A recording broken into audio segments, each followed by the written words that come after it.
बिस्मिल्लाहिर्रहमानिर्रहीम। इय्याका नअबुदु व इय्याका नस्तईन। मेरे पाकिस्तानियों, जिधर भी आप हैं, आज मैं आप सबको ईद मुबारक कहता हूँ। और मैं अफसोस से कहता हूँ कि मेरे लिए ये सबसे तकलीफ दह ईद है। वो तकलीफ दह क्यों है कि 10,000 के इर्द गिर्द, हमें एग्जैक्ट नंबर नहीं पता क्योंकि हमें बताते नहीं है और हर रोज नए लोगों को पकड़ लेते हैं, लेकिन 10,000 के इर्द गिर्द हमारे कारकुन आज जेलों में और जेलों में बुरे हालात में रखे गए हैं। ऐसे रखा हुआ है जैसे कि कोई गद्दार हैं, कोई दहशतगर्द हैं। उनको पूरी तरह कोशिश की जा रही है कि उनको इतना उनके ऊपर जुल्म करें या उनको ऐसी बुरी हालात में रखें कि वो मायूस होकर पार्टी छोड़ दें। उनके जो घर वाले हैं, बीवी बच्चे हैं, माँ बाप हैं, वो आज ईद पे क्या कर रहे होंगे, क्या उनके ऊपर गुजर रही होगी, क्योंकि पता ही नहीं है कि कब बाहर आना है। एक बेल से होती है, बाहर निकलते हैं, पुलिस पकड़ के फिर से ले जाती है उनको जेल में, कोई और उनके ऊपर केस बना देती है। कानून के नाम की चीज है कोई नहीं। अब मुकम्मल तौर पे जंगल का कानून है। जो ताकतवर है वो जो मर्जी चाहे वो करे, वो चाहे सुप्रीम कोर्ट के फैसले सुने या ना सुने, अदालतों के जज की बात माने या ना माने, कोई फर्क नहीं उनको पड़ता, क्योंकि इस वक्त जिसके पास ताकत है वो जो मर्जी चाहे कर सकता है। तो इसलिए उनके घरों में क्या गुजरी होगी, ये मेरे जो 10,000 के इर्द गिर्द जो कारकुन इस वक्त जेल में हैं, मैं इसलिए ये ईद तकलीफ में गुजार रहा हूँ। उसके अलावा हमारे पॉलिटिकल लीडर्स हैं, मैं आज उनको ईद मुबारक भी कहता हूँ, सलाम भी करता हूँ, क्योंकि उनको सिर्फ इसलिए जेलों में रखा हुआ है और उनके ऊपर हर किस्म का प्रेशर डाल रहे हैं कि बस वो एक लफ्ज एक जुमला कह दे कि जी मैं तहरीक इंसाफ छोड़ रहा हूँ, फिर सब कुछ माफ हो जाता है। जिस तरह पूछा गया एक सवाल प्रेस कॉन्फ्रेंस के दौरान ISPR की कि जी बताएं कि ये इतने बड़े इल्ज़ाम लगाए हुए बगावत के और दहशतगर्दी के, लेकिन जब वो पार्टी छोड़ते तो सब माफ हो जाता है। तो वही उनके ऊपर प्रेशर डाला हुआ है। तो मैं आज इनको सलाम भी करता हूँ। हमारे ख़ास तौर पे जो ख़वातीन, अभी तक 50 ख़वातीन सिर्फ लाहौर के जेल में, जिसमें डॉक्टर यास्मीन और आलिया हमजा, इनको मैं ख़ास तौर पे खराज तहसीन पेश करता हूँ। इनके अलावा भी जो और औरतें हैं, लेकिन इनके ऊपर पूरा जोर लगाया गया है कि ये पार्टी छोड़ दें या ये अप्रूवर बन जाए।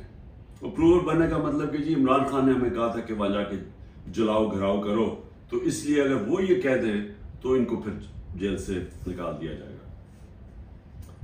और बाकी जो मेरे स्टालवर्ड्स हैं, जिसमें शरिया अफरीदी है, जो उसके ऊपर जो गुजरी है, उनकी बीवी को उठाया साथ, फिर बीवी को पकड़ने और बच्चों के साथ पकड़ने की कोशिश की, और जिन हालात में रखा, वो जो डेथ सेल होता है उसके अंदर छोटे से कमरे में, तोड़ने के लिए उसको अली मोहम्मद जितना प्रेशर उसके ऊपर, बार बार उसको फिर जेल में ले आते हैं। और यहाँ मियाँ महमूद रशीद, एजाज चौधरी, उमर चीमा की बीवी को पकड़ के जेल में डाल दिया। उसका क्या कसूर होगा, सिर्फ तोड़ने के लिए कि किसी तरह ये कहें कि हम तहरीक इंसाफ छोड़ रहे हैं। और मैं जिस तरह अपने और स्टालवर्ड्स हैं, मैं इनको आज ख़ास तौर पे आज सलाम करता हूँ, ईद मुबारक भी कहता हूँ। इसके अलावा मैं आज याद करना चाहता हूँ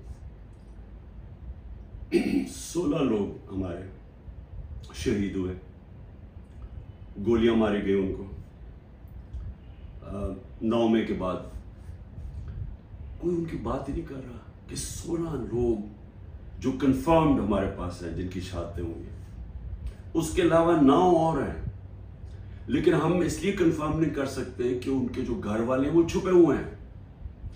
ये जो दहशत और ये जो खौफ की फिजा बनाई हुई है वो छुपे हुए हैं और वो कंफर्म नहीं करते, बोलते भी नहीं है। 16 का तो कंफर्म है, 25 को गोलियां लगी जिससे शहीद हुए।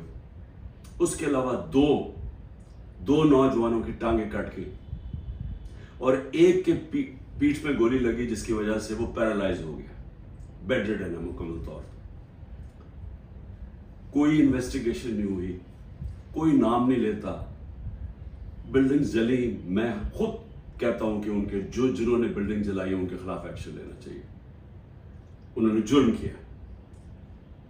लेकिन कोई बात करेगा कि कौन से मुल्क के अंदर आप 25 लोगों को गोलियां मार दें, 50 और को गोलियां लगी, 50 को और गोलियां लगी, लेकिन आप 25 लोगों को कत्ल कर दें और एक के पास फायर आर्म ना हो। चलिए या तो होना कि किसी पुलिस वालों को गोलियां लगी, किसी को गोली नहीं लगी, क्योंकि जब बगावत होती है तो वो हाथों से नहीं बगावत होती। बगावत जब होती है तो वो हथियार होते हैं आपके पास। ये कैसी बगावत है कि किसी के पास हथियार ही नहीं थे? कभी कोई फौज के खिलाफ बगावत कर सकता है हाथों के साथ? उनके पास बंदूकें हैं।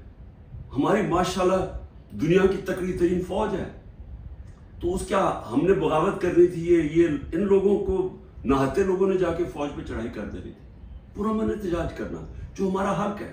आइन कोई पाकिस्तान का ऐसा इलाका नहीं जिधर हमें इजाजत नहीं है पुरअमन एहतजाज करने की। बरतानिया के अंदर जो सबसे उनकी मुकद्दस जगह है वो उनका प्राइम मिनिस्टर का हाउस है, 10 डाउनिंग स्ट्रीट। हर दूसरे दिन वहां एहतजाज हो रहा होता है पुरअमन। ये तो जमहूरियत के अंदर होता है। तो यहां तो ऐसे बना दिया कि पुरअमन एहतजाज भी जो भी वो मिल गया कि कंटोनमेंट के अंदर वो सारे दहशतगर्द हैं, बगावत कर रहे थे। लेकिन किसी ने अभी तक नहीं, 40 दिन हो गए हैं, ये नहीं पूछा कि ये भी पाकिस्तानी थे। जो 25 लोग हैं जिनकी 16 की कंफर्म्ड शहादतें हैं, कोई पूछा नहीं। जो बेचारे 2 लोगों की जिंदगियां जाया हो गई, उनकी टांगें चली गई, एक जो पैरालाइज हो गया, बिस्तर में हो गया, किसी ने नहीं पूछा कि इनका कसूर क्या था। अगर ये पुरअमन एहतजाज कर रहे थे तो कैसे गोलियां मारी इनको? क्या किसी के पास कोई हथियार थे? किसी के पास हथियार नहीं थे। और ये अलमिया है हमारा कि ताकतवर जो फैसला करता है वही होता है। ताकतवर ने फैसला किया कि जनाब ये बगावत इन्होंने किया है, इनको मारो। किसी ने नहीं पूछा कि एक मुहज़्ज़म माशरे में क्या दूसरे को भी वक्त मिलता है अपनी सफाई पेश करने का? फिर सहाफियों से जो हो रहा है, इमरान रियाज गायब है, अभी तक कोई पता नहीं किधर है। 40 दिन हो गए, उनके घर में बच्चे हैं, बीवी है। वो क्या उसका क्या जुर्म था? क्या उसने भी बगावत की थी? क्या वो अपना मौक़िफ़ ही पेश कर रहा था ना? तो कौन सी जमहूरियत में इसकी इजाजत नहीं है? 4 बड़े बड़े सहाफी मुल्क छोड़ के बाहर चले गए।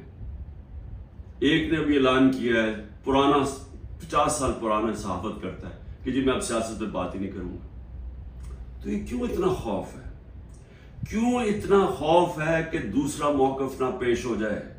क्यों मीडिया के ऊपर पूरा कंट्रोल कर लिया है कि सारे मीडिया का मुंह बंद कर दिया जाए और सिर्फ जो सरकारी वर्जन है वो सिर्फ मीडिया पे आए? क्यों डर है?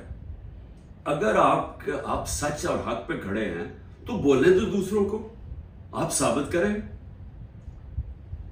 ये जो सारे हरबे इस्तेमाल किए जा रहे हैं, इसका सिर्फ एक मकसद है, तहरीक-ए-इंसाफ को खत्म करना, मुल्क की सबसे बड़ी जमात को तोड़ना। डरे हुए इलेक्शन से, और ये कब से शुरू हुआ है? ये जब से रिजीम चेंज हुई है तब से ये प्लान बना हुआ है कि इमरान खान को जिन्होंने हटाया उन्होंने अब दोबारा वापस नहीं आने देना। और उधर से देख लें 25 मई को जो उन्होंने किया, कभी पाकिस्तान की तारीख में नहीं हुआ। अंदर फैसले, बंद कमरों में फैसले हो जी, तो मम्मी डैडी हैं, ये तो जी बगल क्राउड है, इनको एक तो आप फेंटा लगाएंगे और ये जो करेंगे तो ये चुप करके पीछे हट जाएंगे। वो नहीं हुआ। 30 बाई इलेक्शन जीत गया 37 में से। उसके बाद मुझे कत्ल करने की कोशिश की। सब एक ही कड़ी का हिस्सा था कि इमरान खान को अब नहीं आने देना। कत्ल करने की कोशिश की, अल्लाह ने बचा लिया। उसके बाद जैसे ही मैं बाहर निकला, अभी ठीक ही हुआ था, 3 महीने तो मुझे ठीक होने में लगे। उसके बाद जब मैं ठीक हो रहा था घर पे हमला कर दिया। 24 घंटे घर पे अटैक किया रेंजर्स और पुलिस ने। उसके बाद मुझे 18 मार्च को कत्ल करने की कोशिश की जुडिशियल कॉम्प्लेक्स, जिधर मैं अपनी जमानत करवाने जा रहा था। क्यों? सिर्फ ये कि इमरान खान ने अब इलेक्शन नहीं लड़ना, इससे इसको नहीं आने देना हमने पावर में। फिर ये जो हुआ है 9 मई को, अब ये 9 मई की मैं फिर से कहता रहता हूं, इन्वेस्टिगेशन तो हो। मैं ये कहता हूं कि चले मिलिट्री कोर्ट्स कर दे, चले इमरान खान को आप ये इन अदालतों में नहीं, मिलिट्री कोर्ट्स में ले, लेकिन उस मिलिट्री कोर्ट के अंदर मुझे मौका मिले, टेलीवाइज हो, सबको पता चले, मुझे अपना मौकफ पेश करने का वक्त दिया जाए। आप अपना मौकफ दे, मैं अपना मौकफ देता। क्योंकि क्या हम सच और हक चाहते हैं कि पाकिस्तान में ऐसी चीजें आगे से ना हो, या सिर्फ और सिर्फ मकसद ये है कि किसी ना किसी तरह तहरीक इंसाफ को खत्म करें? इस ईद के ऊपर जितनी मैंने पाकिस्तान में मायूसी देखी है, मैंने अपनी जिंदगी में नहीं देखी। और इसकी वजह क्या है? एक तो माशी हालात है। 14 महीने के अंदर 6% जब मुल्क बढ़ रहा था, उसकी दौलत में इजाफा हो रहा था, वो आके 0 पे आ गया। इंडस्ट्री बंद हो गया, बेरोजगारी है, 38% महंगाई है, जो पाकिस्तान की तारीख में सबसे ज्यादा है। जब दुनिया के अंदर कीमतें 35% नीचे चले गए हैं, जो जिसकी वजह से हुई थी, जो तेल की कीमतें, कमोडिटी, घी, ये सब 35% नीचे चला गया। और हमारे मुल्क में तारीखी इन्फ्लेशन हम जब छोड़ के गए थे 12% थी। तो मायूसी है, तो माशी हालात ऐसे। लेकिन असल मायूसी की वजह क्या है कि दुबई में जो इस मुल्क के नामवर बड़े बड़े डाकू हैं, वो सारे मिलकर दुबई बैठे हुए हैं और फैसला कर रहे हैं पाकिस्तान के मुस्तकबिल का। ये है मायूसी। ये वो लोग हैं जिन्होंने 25 साल एक दूसरे की करप्शन कौम को बताई। ये 90 की दिहाई में 2 दफा करप्शन में गवर्नमेंट्स गई और एस्टेब्लिशमेंट ने इनको गिरवाया, क्योंकि इनकी ये करप्शन कर रहे थे। इनकी करप्शन के चर्चे पहली दफा है, सरे माल पता चला। फिर ये हुदैबा पेपर मिल के अंदर आया कि शरीफ खानदान कैसा पैसे मुल्क से बाहर निकाल रहे थे, दोनों मुल्क से पैसा चोरी करके बाहर लगा रहे थे, ये इल्जाम थे इन पे। उनको हटाया, जनरल मुशर्रफ आए, उन्होंने इनकी करप्शन बताई दुनिया को कि इन्होंने कैसे मुल्क को लूटा, और फिर एनआरओ दे दिया। 10 साल फिर लूटा इन्होंने। अब वो लोग आज बैठ के, जो मुझे लोगों ने वोट दी थी, इनसे तंग आके वो आज मुल्क के मुस्तकबिल का फैसला कर रहे हैं। ये है मायूसी। यही मुल्क की एस्टेब्लिशमेंट ने इनकी चोरियां बताई हैं। इन्होंने हमें, हमारे जैसे लोगों को बताया कि कौन से, ये जब फलाने मुल्क में गए तो वहां कौन सा जरदारी ने कॉन्ट्रैक्ट किया है। ये वो लोग हैं जिन्होंने पाकिस्तानी फौज को बदनाम किया मेमो गेट में और डॉन लीक्स में। ये वो लोग हैं जिनकी अरबों डॉलर बाहर पड़े हुए हैं। ये वो लोग हैं जिनके बाहर के अखबारों के अंदर इनके चर्चे हैं करप्शन के, किताबों के अंदर इनका बताया हुआ कि ये कैसे दोनों चोरी करते थे। ये आज सारे मिलके बैठ के मुल्क की मुस्तकबिल का फैसला कर रहे हैं। ये है मायूसी आज पाकिस्तान में। इसलिए लोग छोड़ छोड़ के जा रहे हैं। 9 लाख आपके प्रोफेशनल जब मुल्क से निकल जाते हैं, ये डॉलर से भी ज्यादा नुकसान है। जो डॉलर मुल्क से बाहर जा रहा है वो ज्यादा नुकसान है। पूछे, जब आपके मुल्क के अंदर क्वालिटी के लोग नहीं रहते, किधर से आप मुल्क चलाएंगे? जो अगर शौकत खानम बना पाकिस्तान में, तो किधर से आए थे? सारे पाकिस्तानी बाहर क्वालिफाइड लोग जिन्होंने आके शौकत खानम में काम किया था। 10% छोड़ के चले गए। और जब उनको रिप्लेस कैसे करेंगे? अगर यही सऊदी अरेबिया में या दुबई में बनता है एक कैंसर हॉस्पिटल, तो वो बाहर से लोगों को, फॉरेनर्स को लेके आते हैं, क्योंकि उनके मुल्क में एक्सपर्टीज नहीं है। हम वो खुशकिस्मत मुल्क है, हमारे पास हर किस्म के प्रोफेशनल बाहर बैठे हुए हैं। तो उनको पाकिस्तान लाना आसान नहीं होता। वो तब आते हैं जब उनको मुल्क पे इत्मीनान होता है। तो जो आज हालात है, ये अगर 10% शौकत खानम के कंसल्टेंट छोड़ के जा रहे हैं, ये हर जगह प्रोफेशनल्स, जो 9 लाख लोग जा रहे हैं, ये अंदाजा नहीं कितना बड़ा नुकसान हुआ है पाकिस्तान को, और होता जा रहा है। उसके अलावा मायूसी ये है कि हिंदुस्तान का जो अमेरिका के साथ मुआहदा हुआ है, अगर ये जो हमारे यहाँ इस वक्त ज़हन बैठे हुए हैं, इनको अगर फुर्सत मिले कि तहरीक इंसाफ को कैसे ख़त्म करना, और सारी एजेंसीज लगी हुई हैं, मुल्क के सारे इदारे लगे हुए हैं उसको ख़त्म करने के लिए, अगर आपको फुर्सत मिले तो आपके ख़तरे की घंटी बजनी चाहिए, क्योंकि बहुत बड़ा हिंदुस्तान के ज़हन में अब इम्बैलेंस हो गया है। वो हमारे से अपने आप को बहुत ज़्यादा ताकतवर समझते हैं, और अगर हमारे रिजर्व्स 4 अरब डॉलर से भी कम है तो उनके कोई 500-600 अरब डॉलर्स के रिजर्व पड़े हुए हैं। उनके टेक्नोलॉजी के अंदर वो बड़ी तेजी से आगे जा रहे हैं, और उन्होंने जो कॉन्ट्रैक्ट कर लिए टेक्नोलॉजी में, न्यूक्लियर प्रोग्राम में, सोच लें कि आगे वो किधर जा रहा है और हम किधर फंसे हुए हैं। हम फंसे हुए हैं कि एक पार्टी को इंजीनियर करके तो एक पॉलिटिकल इंजीनियरिंग हो जाए, खिचड़ी पक जाए, इस पार्टी को इतनी वोट, इसको इतनी दे, इसको दे, ताकि वो सारे कंट्रोल हो जाए और ऊपर बादशाह सलामत इनको कंट्रोल कर सके। ये गेम चल रही है। मुल्क को कमजोर कर, इससे मुल्क और मजीद कमजोर होगा, और वो आगे बढ़ रहे हैं और ये समझ नहीं है कि जब एक इम्बैलेंस हो जाता है तो खतरा होता है मुल्क को। क्योंकि अगर रूस ने अटैक किया यूक्रेन को तो वो समझे वो यूक्रेन से बहुत ज्यादा ताकतवर है। हमेशा याद रखें, कभी अटैक नहीं किया जाता उस मुल्क को जो वो समझे कि हमारे बराबर के हैं या हमारा मुकाबला कर सकते हैं। वो तब होता है जब समझते कि जी ये तो बिल्कुल ही बैठ गए, थोड़ा सा धक्का दिया ये तो माशी तौर पे वैसे ही गिर जाएंगे। इसलिए हमें सारे मुल्क को सोचना चाहिए, जिसकी वजह से मैं बार बार कहता हूं कि मैं अपने लिए नहीं बात कर रहा, मैं अपनी कौम के लिए कह रहा हूं कि बात करें। इस वक्त जो इस वक्त पावर तो एस्टैब्लिशमेंट के पास है, इनके पास क्या पावर है? इनसे बात करने का क्या फायदा है? बात तो उससे की जाती है जो पावर लेके बैठे हुए हैं। बात इसलिए करें अपने मुल्क के लिए। हम बड़ी तेजी से नीचे जा रहे हैं। ये जो प्लान बना रहे हैं ना कि माशी आ जाएगी तो उधर से पैसा आ जाएगा, कहीं से मुल्क अपने जब तक मुल्क में स्टेबिलिटी नहीं आती, इस्तेकाम नहीं आता, पॉलिटिक्स स्टेडी नहीं होती, तो उसके अंदर तो कोई माशियत ऊपर जा ही नहीं सकती। तो इसलिए ईद के दिन मैं फिर से कह रहा हूं कि जिधर हम खड़े हुए हैं, ये जो प्रोग्राम बन रहे हैं, जो दुबई में जाके ये सारे मनी लॉन्ड्रर्स, एक दूसरे को ये मनी लॉन्ड्रर्स कहते थे, इनके ऊपर सारे मनी लॉन्ड्रिंग के चार्जेस हैं। 30 साल से मनी लॉन्ड्रिंग कर रहे हैं।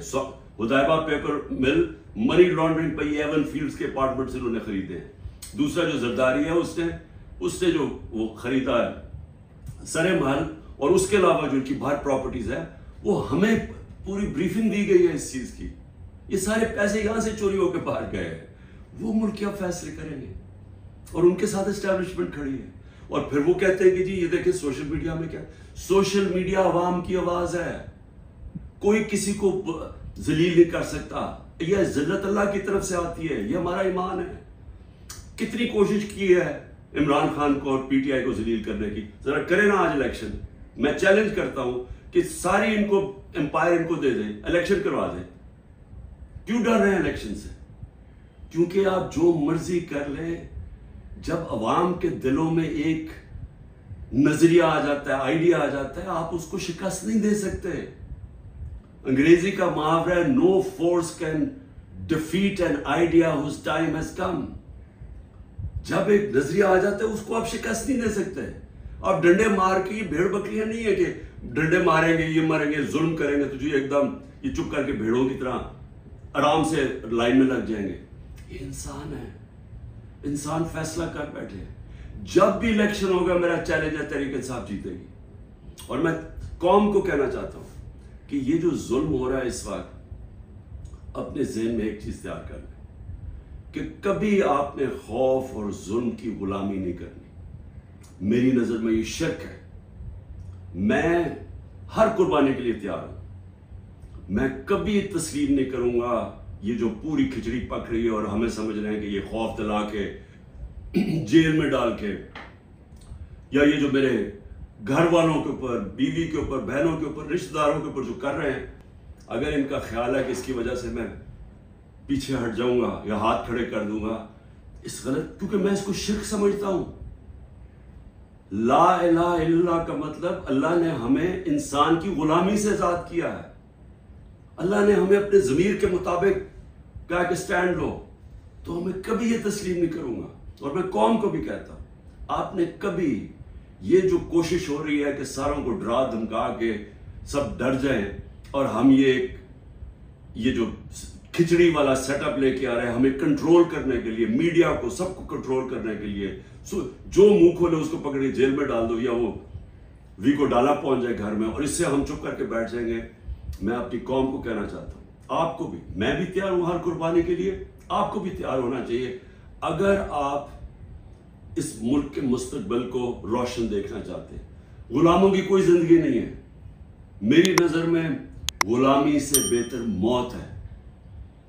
पाकिस्तान जिंदाबाद।